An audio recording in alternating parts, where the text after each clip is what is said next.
Thank you, everybody. My name is Mike Chorzai, and I'm the Majority Leader in the House of Representatives. And I have an outstanding, distinguished group with us here today. And what I'd like to do to start off our program is to have each of the folks behind me introduce themselves, and then we'll jump right into the substance. Mike, if you wouldn't mind starting, and then we're going to come right across the room. Sure. Representative Mike Tobash, Schuylkill County, the 125th District, and Schuylkill and Berks County. Thank you. Gail Landis, Greater Reading Chamber of Commerce and Industry. Alex Halper, Pennsylvania Chamber of Business and Industry. Peter Calcara, Pennsylvania Institute of CPAs. Dave Barry, Commissioner from Reserve Township. Rick Falello, Mayor of Lock Haven. State Representative Seth Grove, 196th District, York County. Carolyn Committa, Mayor of the Borough of Westchester. Heather Valutis, the Lancaster Chamber. Rick Gregg, Mayor of the City of Lancaster. Daryl Otterson with York County Economic Alliance. Bob Carl, Executive Director, Schuylkill Chamber of Commerce. Mark Kunkel, Manager of Ferguson Township. Alex Graziani, City of Latrobe. Mayor Kim Bracey, City of York. Tom Baldridge, the Lancaster Chamber of Commerce and Industry. Brian Jensen, Pennsylvania Economy League of Greater Pittsburgh. Tom Reel, Mayor of the City of Bradford. Diane Bernardo, Councilwoman, City of Du Bois. Ellen Horan, Greater Reading Chamber of Commerce and Industry. DeWitt Peart, President of the Greater Pittsburgh Chamber of Commerce. Jen Beer, Greater Pittsburgh Chamber of Commerce. Dave Mons, Manager, Green Tree Borough. Jim Muldowney, Mayor of Pottsville. Larissa Bailey, Harrisburg Regional Chamber in Creedic. Rosie Wolford, Mayor, City of Latrobe. Matt Staniszewski, City of Newcastle. Richard Thorell, Borough Councilman, Indiana. Morning, Joe Devine, City Councilman, City of Pottsville. Brandon Angel, City Council, City of Bradford. Amy Sturgis, Pennsylvania Municipal League. Rick Shetler, Pennsylvania Municipal League. John Brenner, Pennsylvania Municipal League. George Hood, Mayor of Indiana Borough. Diane Levan, Councilwoman, Town of Bloomsburg. I'm Perry Heath, I'm President of Carlisle Borough Council. Thank you so much, everybody, for being here today and to take time out of your busy schedules to support municipal pension reform.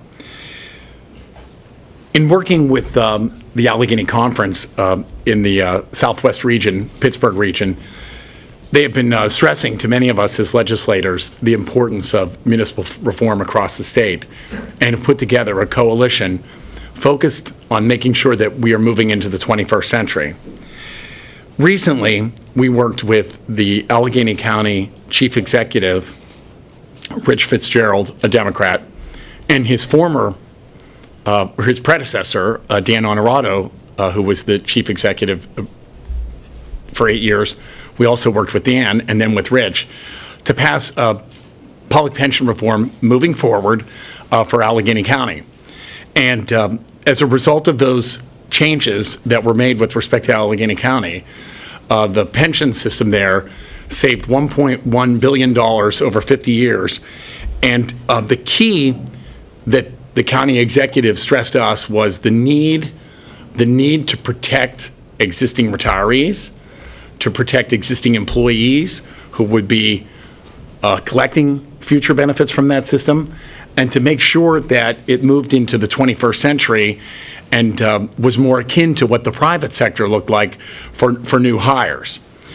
And I must tell you, my colleague Seth Grove has introduced legislation that would in fact create municipal public pension reform to make sure that our cities and boroughs and townships are solvent with respect to providing government services, that they can meet their budgets, at the same time to protect the pensions for those existing retirees and existing employees, but to essentially be able to move the workforce into the 21st century, much like the private sector has done since the mid-90s.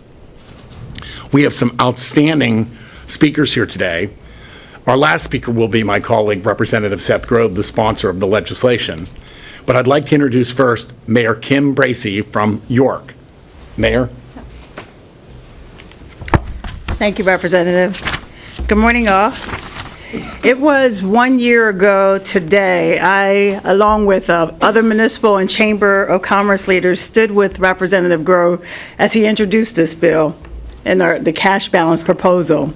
While progress is being made and others in our legislators are signing on, our cities continue to seek options for help. For example, the City of York's municipal pension plans are underfunded by close to $50 million. About $48 million of this unfunded liability is in the police and fire pension funds, of which almost all of the liability was created by a stroke of a pen by an arbitrator.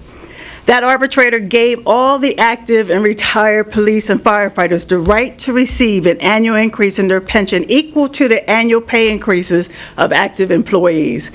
As a direct result of the arbitration award, our annual mandatory municipal obligation contribution to the police and fire pension funds increased from $2 million in 2005 to almost $5 million in 2006, an increase of $2.8 million in 1 year.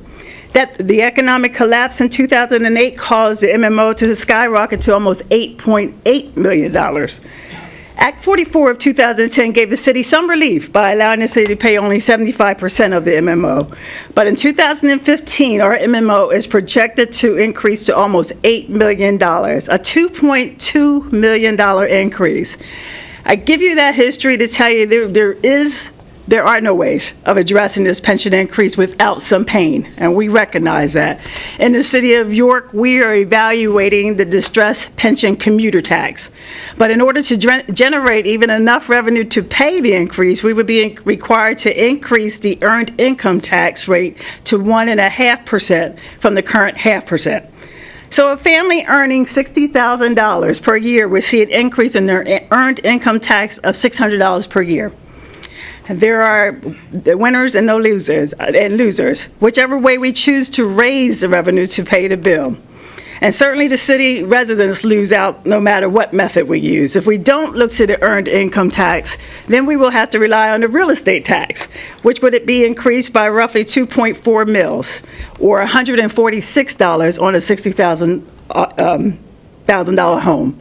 No matter what we do, we simply drive more hardworking tax-paying people out of our city, and that truly is not sustainable. So we appreciate Representative Grove from York County and Representative Terzide's willingness to help us start addressing this problem at this level. We strongly encourage and ask strongly others to join to help save our core communities. Thank you. Mayor Rick Gray from Lancaster. Thank you, Representative. A little bit of history in Lancaster. When I first got in office, our pension plans were underfunded by $11 million, and we decided to float a pension bond and bring it up to 100%. That was about 8 years ago. We're currently at 70% in the last 8 years. That, even though our annual contribution has continued to increase, 1 year ago it was over $1.25 million additional per year, which again is repeated in this year. Quite frankly, the current system is set up is just unsustainable. What we have at this point is promises made to our police, our fire, and our non-uniform individuals, which in my opinion, in the future, probably not when I'm in office, we're not going to be able to keep. If you want promises, go buy bread with promises, but the dollars just aren't there, and the system isn't there for us to have the ability to adequately fund it. I was talking to a group of policemen not long ago. We were talking about the police pension, and I told them, quite frankly, I would sooner Social Security, because I think Social Security is pretty much guaranteed, even though you hear these things that it's underfunded and whatnot. The federal government can print money. We can't print money. I would sooner, at this point, bet on the future financial stability of Social Security than I would many of our municipal pensions. That said, we've made promises in the past to people, which in my opinion we can't keep. To continue to make those promises in the future is irresponsible not only to the people that we're making the promises to, but it's irresponsible to the taxpayers who we're going to ask to pay for them.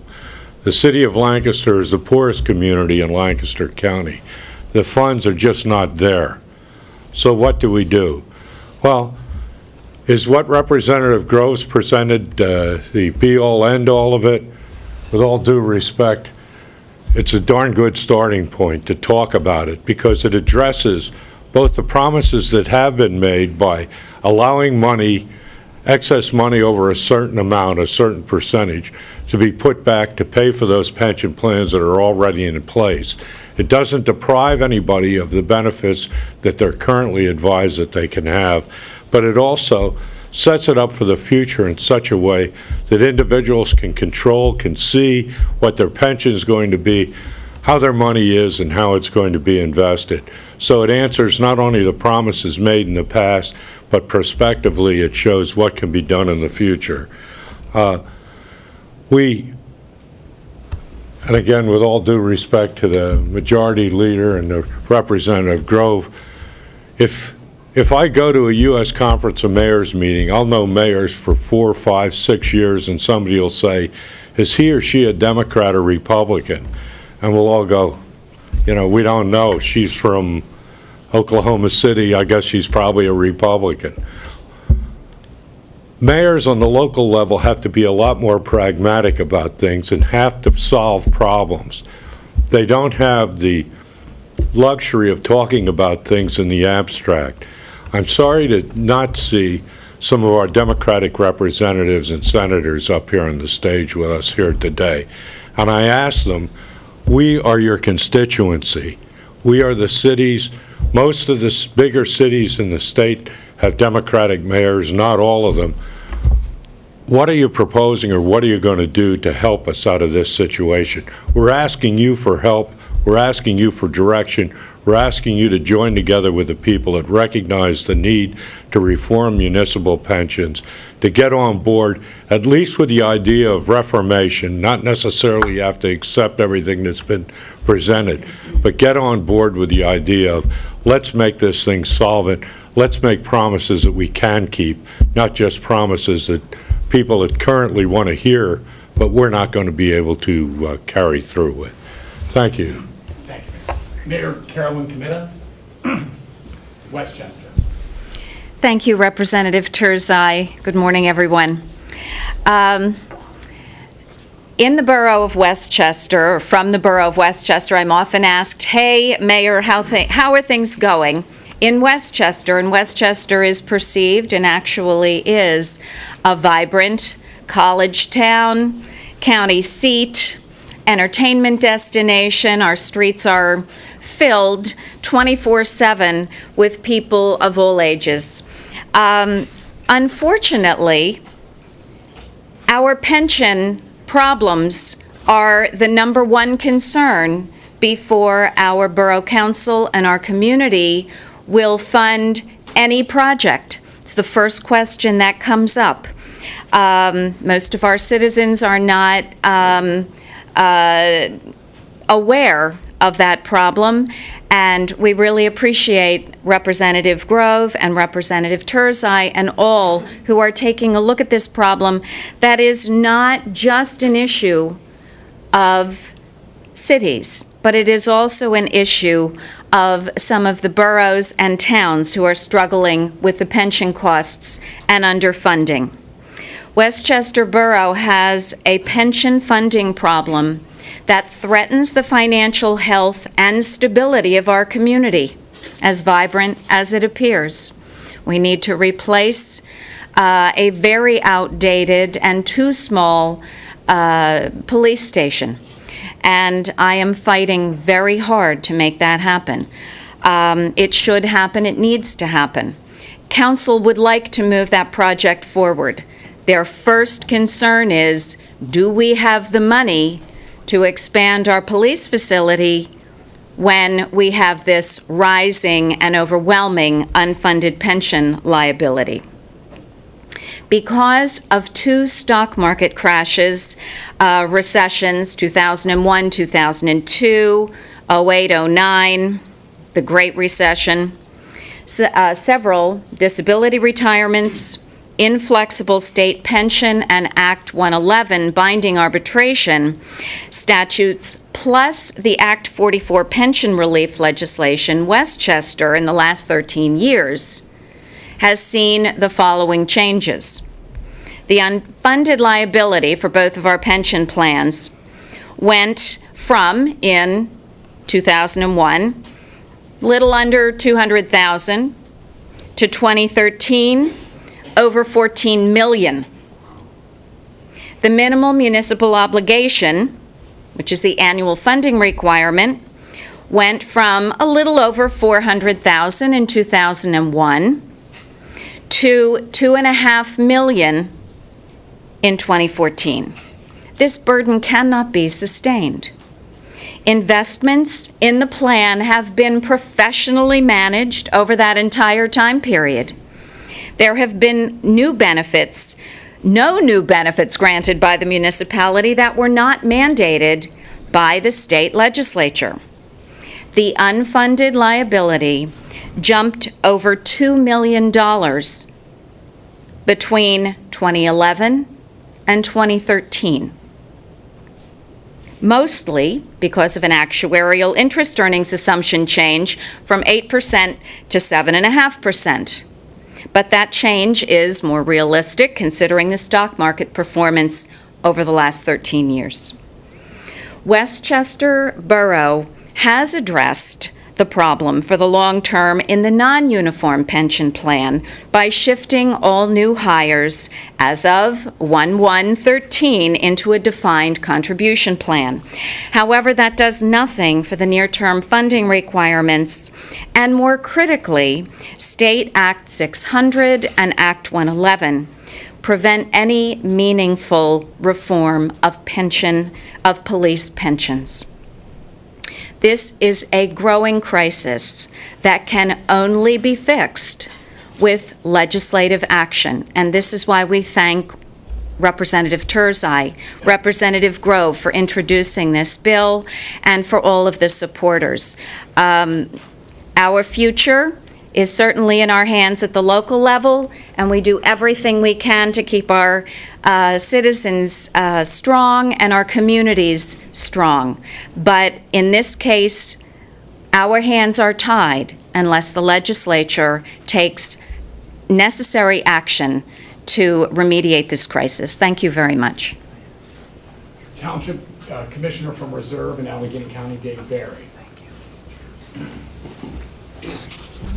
Good morning. As Representative Turzai mentioned, I'm from Reserve Township, Allegheny County. I'm the current president of the Pennsylvania State Association of Township Commissioners. First-class townships and many larger suburban second-class townships are full-service communities, providing high level of public safety services as well as other quality of life, such as code enforcement, public works, parks and recreation, recycling, and garbage collections. Just like cities and boroughs, these townships are not immune from carrying unfunded pension liability. In 2012, the actuarial data published by the Public Employee Retirement Commission indicates there are over 300 pension plans that are either minimally or moderately distressed. Townships are paying millions to meet their annual minimum obligations and looking down the road, if they are already not looking down the road, to future budget gaps by scaling back services and personnel to meet our minimum payments. Taxpayers in cities and boroughs and townships alike are directly impacted by this unfunded liability. Higher taxes, lesser service, and more immediate consequences. But the quality of indicates are also threatened when available dollars have to be directed to our personal pension funds. The General Assembly recognizes this serious, growing, and paramount of the health and visibility of the Pennsylvania Full Service Committee. We are thankful for Representative Turzai and Representative Grove's leadership to implore our members to join the effort to preserve quality public safety services and public safety jobs by making our municipal public safety pensions predictable and sustainable for the future. Thank you, Representative. Thank you. Bob Carl, Schuylkill Chamber of Commerce. Good morning, everyone. Thank you, Leader Turzai, Representative Grove, my own Representative Michael Tobosh, the municipalities, the business leaders, and community leaders that are in the room. Today, I'm proud to represent the business community, both in my region, Schuylkill County, 850 square miles, over 900 business entities, and approximately 20,000 employees, as well as my colleagues behind me today, the executive directors and presidents of approximately 30 chambers of commerce doing that same job across Pennsylvania. We are clearly in a very distressed state. No matter what statistics you look at, Pension reform is critical at both the state and the municipal level. 66 of Pennsylvania's 67 counties have at least one municipality with a pension plan under a high level of financial stress. 1/3 of Pennsylvanians today live in a municipality with a distressed pension plan. Auditor General D. Pascali's report stated that 573 municipalities, or approximately 47% of pension plans today, are distressed. Our business leaders, both behind me and across the state of Pennsylvania, realize our municipal leader counterparts are strapped with an unyielding set of pension costs. No community, not even the best managed, is immune to this. Today behind me, I have the mayor of the great city of Pottsville, Mayor Muldowney, and council member Joe Devine from the great city of Pottsville. As a business leader and former county commissioner, I know that they, along with all their colleagues in Schuylkill County, have worked with many municipal leaders very closely. I know that they do, day in and day out, a very solid job of holding down the expenses while implementing cost-saving reforms. However, given the limited tools that municipal leaders currently have to control their pension costs, they find themselves in positions to either need to borrow money or raise taxes to alleviate what is now a very structural imbalance that is both expensive and very, very unsustainable. This leads to a cut in services across the board, including paid fire and police, higher local taxes, and an eventual exodus from these communities of job creators and residents alike. After all, what person or business wants to live or work or create jobs in an underserved or overtaxed community? The business community supports pension reform, both at a state level and at a municipal level. I'm proud to say that these gentlemen in the room today, Representative Turzai, Representative Grove, and Representative Tobash, are working at this at both the municipal and the state level. We support municipal pension reform because we believe in a strong, safe, and vibrant set of communities. We support municipal reform because we, like our municipal leaders, believe in solving problems, not avoiding them. I want to applaud and thank Leader Turzai and Representative Grove, Representative Tobash, and the rest of the leaders and statesmen behind me, and ask them and the House of Representatives and the Senate of this great Commonwealth to do the right thing and create the needed legislation to solve our pension crisis. Thank you. Thank you so much. Please understand, this is a start of a dialogue, and Representative Grove, who's a leader on many fronts, has put forth, I would say, an aggressive proposal. But I do think in a serious dialogue on municipal pension reform, along with state pension reform, everybody needs to be at the table. We understand that there are hardworking individuals, men and women, who put their lives at risk in both the police and in fire, and that we have to respect them. In addition, we want to respect the benefits that we've already agreed to with respect to those that have already retired and those existing employees.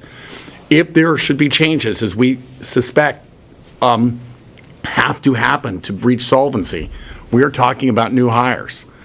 In addition, we think that as part of that dialogue, that those folks that are dealing with the issues on the front line, like those individuals behind us from the cities, boroughs, and townships, have to be an integral part of that discussion.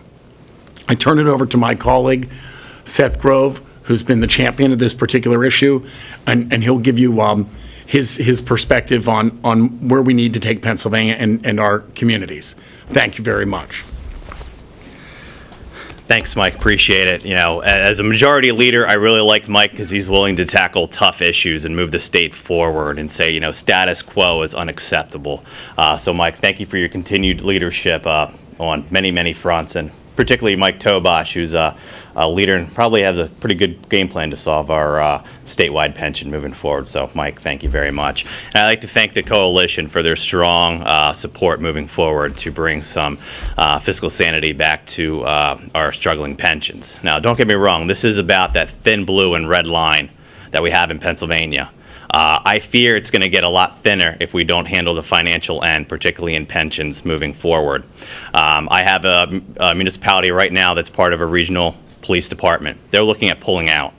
The reality of that is if they pull out, there'll be less law enforcement in York County.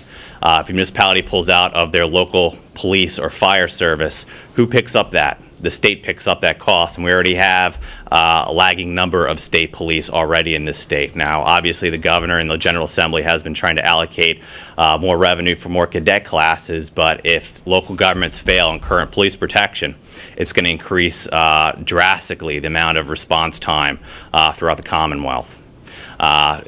We have struggling municipalities, and I'm very, very worried that one of these municipalities ends up failing, and we have a Detroit rolling. I think 6 cents on the dollar for retirement is horrendous. Thank you to those who have given a lot in public safety. This is about preventing that. This is about preventing less law enforcement and less fire throughout the Commonwealth. If we don't come up with common sense solutions to fix this, we're going to have major public safety issues moving forward in this Commonwealth. It's a reality. It's happening nationally, and it's happening within Pennsylvania. We need to address the cost side of this as best we can, and we're not talking about, we're going to keep that promise to current retirees and current law enforcement and police and fire fighters across this Commonwealth. We're talking about new employees, and we're not talking about paupers' pensions. Ideally, it's a bad idea to ensure people are on welfare long term. It's just cost shifting. We want to make sure they have a good pension, that they can retire on their pension from now until eternity and be set in whatever decision they make on what they want to do retirement. But the reality is we need to pay off unfunded liabilities, and you can go back and complain about what's happened in the past. I'm on my 6th term. I don't have a time machine to correct past court rulings, past decisions other local governments have made. What I do know is we're faced with reality, and that reality is sustainable local governments from now into the future. Ensure we have not a thin blue and red line, but a vibrant one to continue public safety and public protection from now until eternity. So I appreciate everyone's leadership here. Mike, thank you so much for your continued leadership and support. Mike Tobash, good guy. And also Will Tallman was here. Is he still here? I don't see him, but he was here and had to take off. But Mike, thank you again, and thank the leaders. Thank you, everybody. There's going to be another precedent, so we're going to adjourn at this point. If anybody has any questions of individuals, they'll be glad to answer your questions as we move about. Thank you, everybody.